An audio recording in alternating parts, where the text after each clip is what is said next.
చేయూత ఓ అందమైన జీవితానికి భరోసా.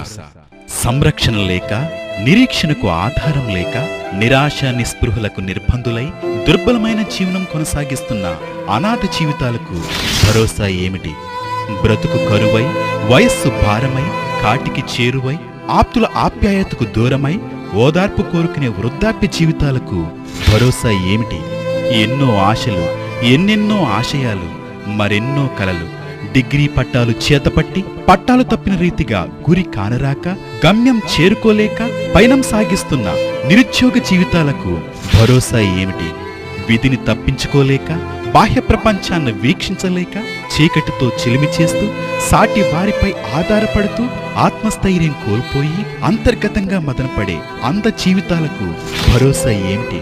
విధి ఆగ్రహానికి గురై, బ్రతుకు భారమై, భవిష్యత్తు శాపమై, బాహ్య అవయవలోపంతో నిరంతరం నిరాశ్రయులుగా ఎందుకు ఇలా, ముందుకు సాగేదెలా ప్రశ్నలతో సతమతమయ్యే అంగవైకల్య జీవితాలకు భరోసా ఏమిటి?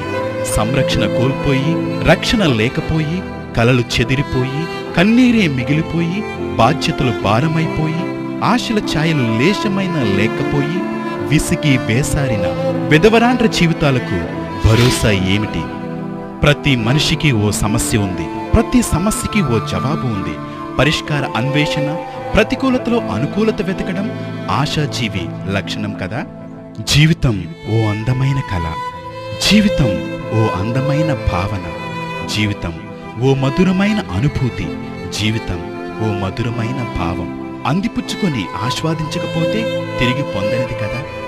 సమాజంలో ఒక పౌరుడిగా, మానవత్వం కలిగిన వ్యక్తిగా, సామాజిక విలువలు, నైతిక విలువలు కలిగి ఉండటం, సాటి మనిషిని మనిషిగా చూడటం, సమస్య గుర్తించి సహాయపడటం మన బాధ్యత కదా. మూట సాయం చేయలేకపోవచ్చు, కానీ ఒక్క మాటతో ప్రేరణ ఇవ్వవచ్చు కదా. ఆర్థిక సాయం చేయలేకపోవచ్చు, కానీ ఒక్క ప్రశ్నతో ఆలోచింపచేయవచ్చు కదా. మన చుట్టూ కమ్మిన చీకటిని పారద్రోలలేకపోవచ్చు, కానీ ఒక్క అడుగు వేసి చిరుదివ్వె వెలిగించవచ్చు కదా.